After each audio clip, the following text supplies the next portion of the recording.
Hey guys, today we're going to be talking about a Kia Sorento, also known as the Kia Sedona, also known as, I don't know, Mitsubishi uses this motor as well. It's the 3.5 liter Mitsubishi engine that they put in this 03 Kia Sorento.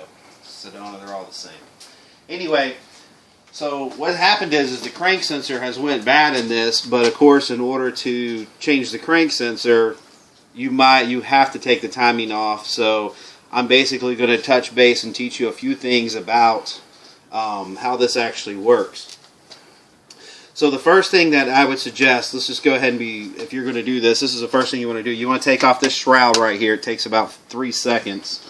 The next thing you want to do is take the battery out, the battery tray, just, everything with it. Just go ahead and get it out of your way. I'll explain it in a second, but it needs to be gone. The next thing I did, if you'll take a look right here, I took the fan out because you just take 2 bolts right here. You see them right there. You just take that out and it slides, and your little connection right here, it has 2 connections. You just snap them off. Get this stuff out of the way.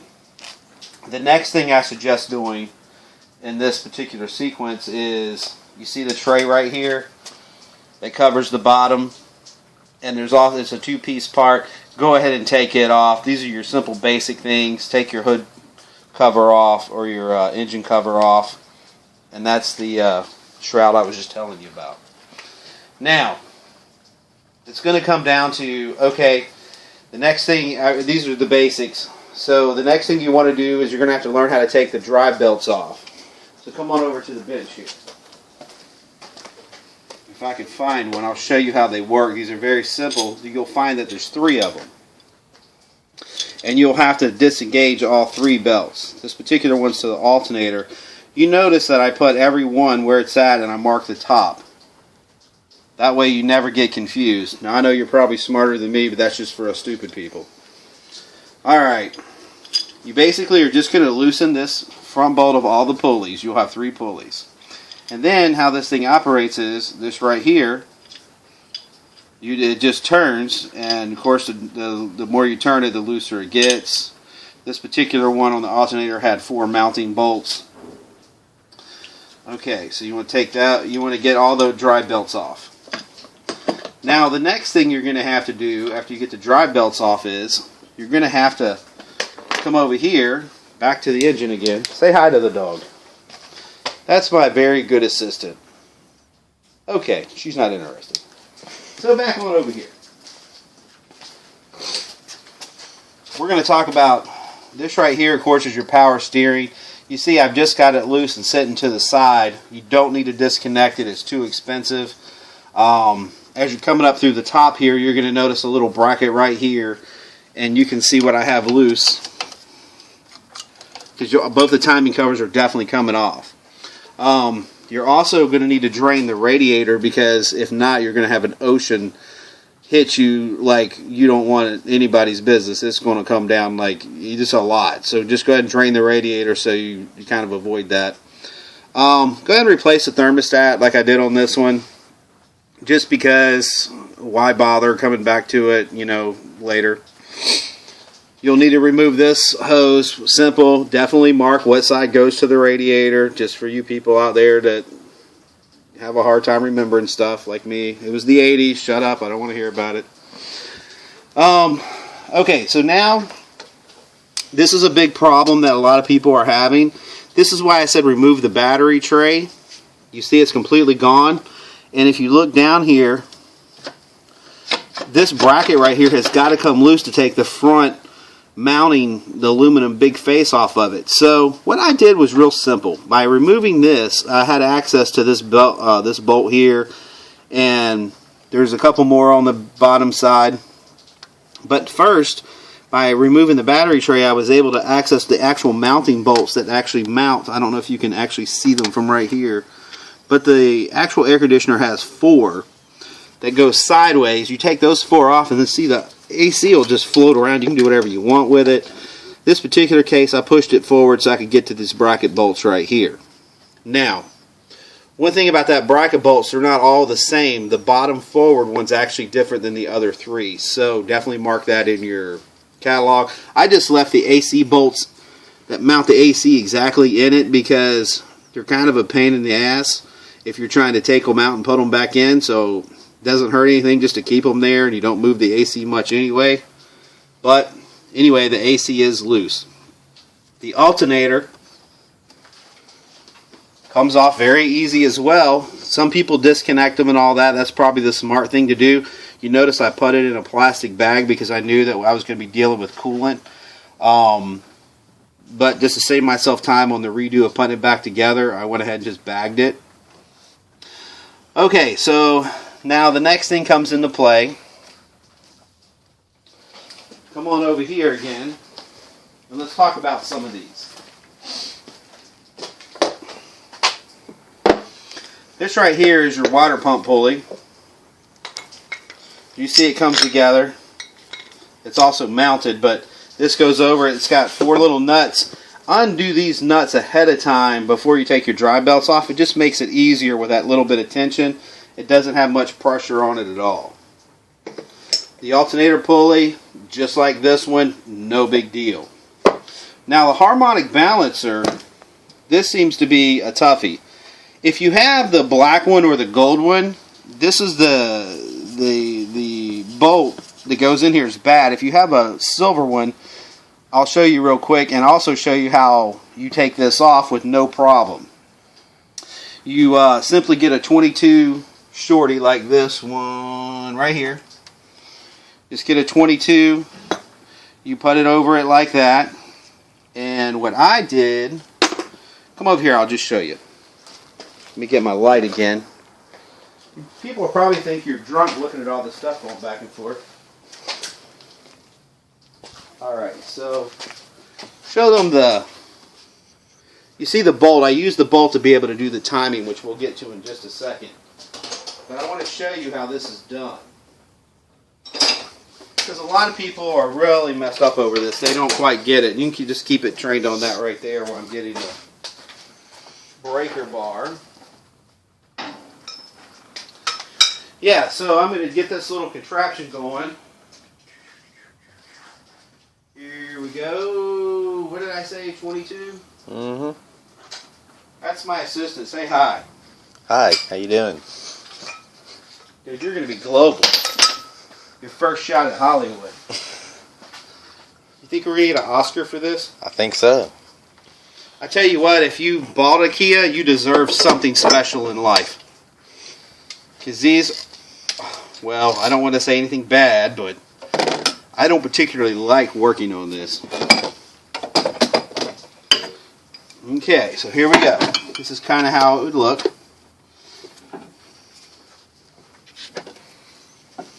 Alright, the AC, of course, would be out of the way, and I want you to show them this right here, my buddy. You see that cross rail right there? Can you see that in the screen? Yeah. Alright, so I take a bar. You see how this goes, guys? I'm going to do it outside of the car so you can see. So look, this is exactly the bars right here. You lay this on it like this. Because remember, it's lefty-loosey, righty-tighty on this particular one, thank God. So, you basically just put that on there, hit the key once or twice, don't start it, just bump it, and basically it works like an impact wrench, and it'll bust itself loose in just a second, and you can just take it off. Now, the harmonic balancer itself, or the dampener pulley, or whatever the hell you want to call it, it will just slide off. This particular one just came off with no grief whatsoever. If you do need a little bit of help, just take a little hammer and just kind of tap it just a hair. And, alright, let me get rid of this problem right here. Now, let's see, is there anything else that's relevant over there? Alright, so let's talk about timing. Well, let's talk about the water pump real quick. Water pump's real easy. In my Haynes book, it doesn't say what kind of torque it takes to put it back on. It just says information not available. Isn't that nice? So anyway, I Googled it, and one guy said 16 pounds. But when I took it off, it didn't feel like that.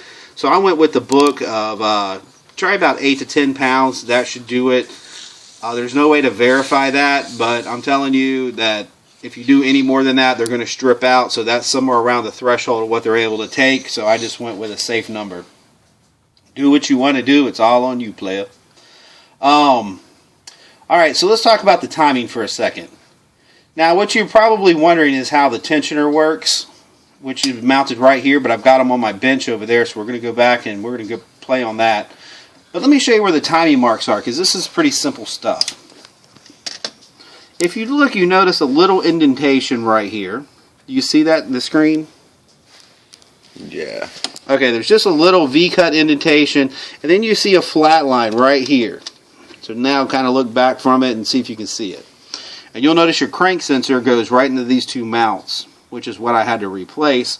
And why you got to replace those is because they get hot over time and then they start malfunctioning. It's just a magnet and it's just how it works. So, and by the way, while you're at this, you see this little cam sensor? That's the twin to it, and that's where it goes. So that's easily replaced if you're here at the same time anyway and you've got a few extra dollars. I'd just go ahead and do it. Now the timing is going to replace this pulley and of course the tensioner pulley as well as the belt. Meanwhile, this is before you take the timing belt off, this is very imperative that you do this. All these stock from the factory, you'll notice these flat fins right here. And then right here, they got a little indentation. Now, some people are like, oh my God, how are you going to do that? As you can see, if you put this right in the groove, it should end up right even with that. You see what I'm saying? Can you tell? Yeah, let me switch angles. Alright. Here you go. Boom, there she sits. Yep. And you notice you can do it with all of them where this locks might be a little bit in the way, but that's kind of an idea. Now, before you take this freaking timing belt off, line these up, okay? And you can't really see, but they have two. If they're coming from the factory, it has these two right here that go with this. And then the factory is really nice because they see if you can see that green dot from this angle right here. Come over here. Those green dots. The first one. Oh, there you go. The green dots will line up as well, so that give you an idea. Now, these are two different type of cam locks, and the reason I've got two different ones on there, I only had one of the other and one of the other one too.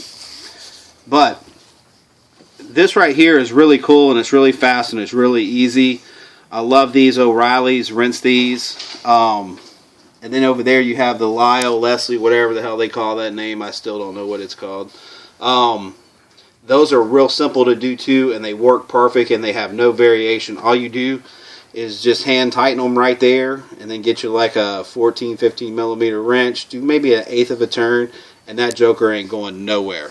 Do that before you ever take the timing belt off, guys, because it's a pain in the ass if you take the timing belt off. But if you have to, it can be done after the timing belt's off. Okay, let's go over here to the timing belt tensioners and pulleys and how to do all this. Alright. One thing you'll notice is this. This right here just floats. No problem. Just floats like that. And people don't know how to, when you got the timing belt on, this thing will just be kind of sitting here like this and they don't really get how to do this. So here I kind of made this own little tool. They make a little tool with this with some little things on it, but it's hard to put any torque on it. It only requires about 5 pounds. The timing belt's on. You just turn it like that.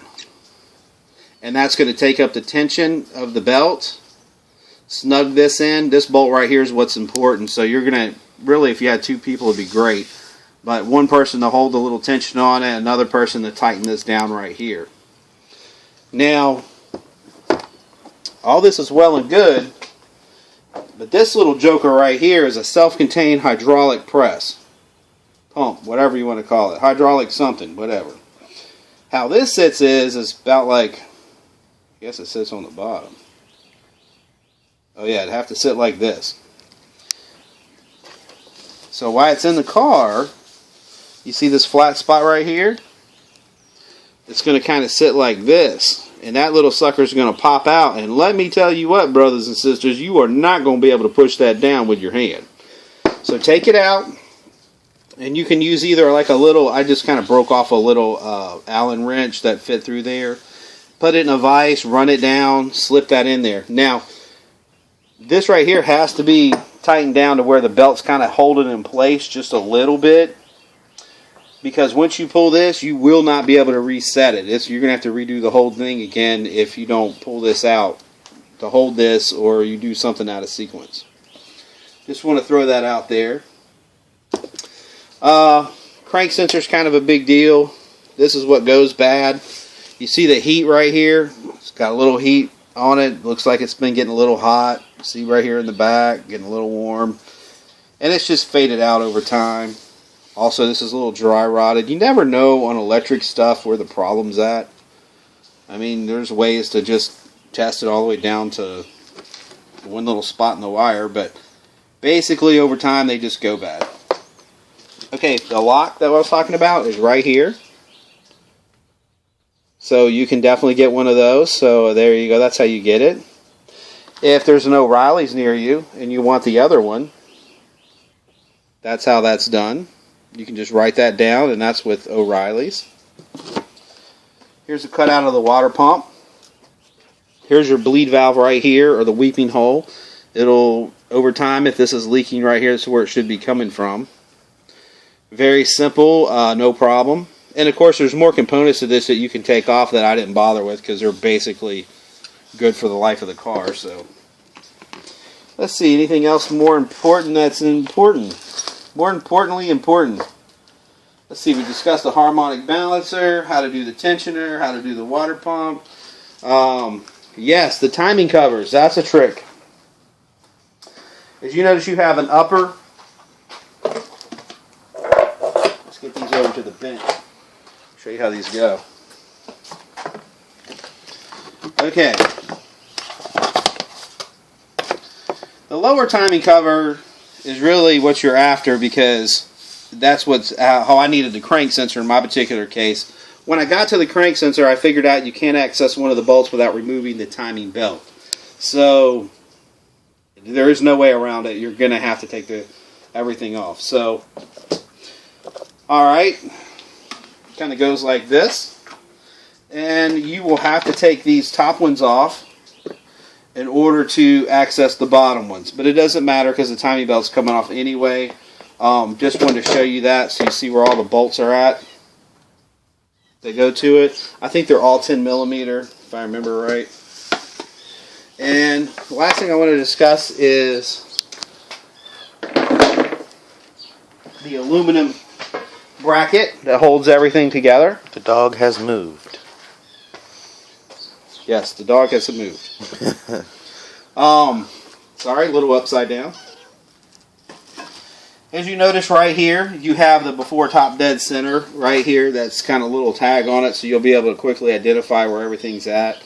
But this is why you have to take off the air conditioner, the alternator, the power steering, the water, because you can't take this off to get to the covers which sit underneath it. That's how Hyundai did it.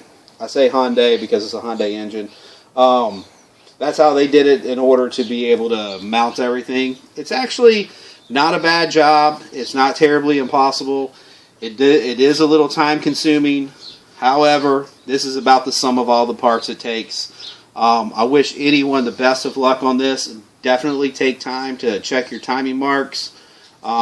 Definitely do not attempt this without the locks on the cams because you can screw that engine up. It's an interference engine.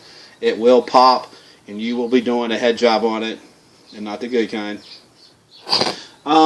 So, long story short, if I were you, just take it easy, be patient with it, and it'll happen. There was something else I was going to say, but... Oh, subscribe to my channel. That's what you need to do. I need people to subscribe. Apparently, if I get 10,000, I can make like 10 cents, or I don't know what it is, but I only have like 50 or 60 right now, so I'm thinking I need some more subscriptions to get to the 10,000. So anyway, lots of laughs. I hope everything works out for you. Oh, and when you get done with this, before you move anywhere else on the timing, take that. You notice I put the bolt back in it in order to make sure the timing was perfect. Take your socket, And do it by hand a couple. I'd actually do it 3 or 4 times to make sure there's nothing hitting, because if anything's hitting, it's going to smoke the engine. So just do it by hand, do it nice and slow, and once you're very comfortable that nothing's hitting and your timing marks keep lining up, and they're very simple, I mean, even a dumbass like me can line it up, so it's not a problem. Alright, well, good luck, man. Peace out, man. Subscribe to my channel. I have all kinds of crazy crap I'm always doing, so I'm going to start posting it up. Peace out, man.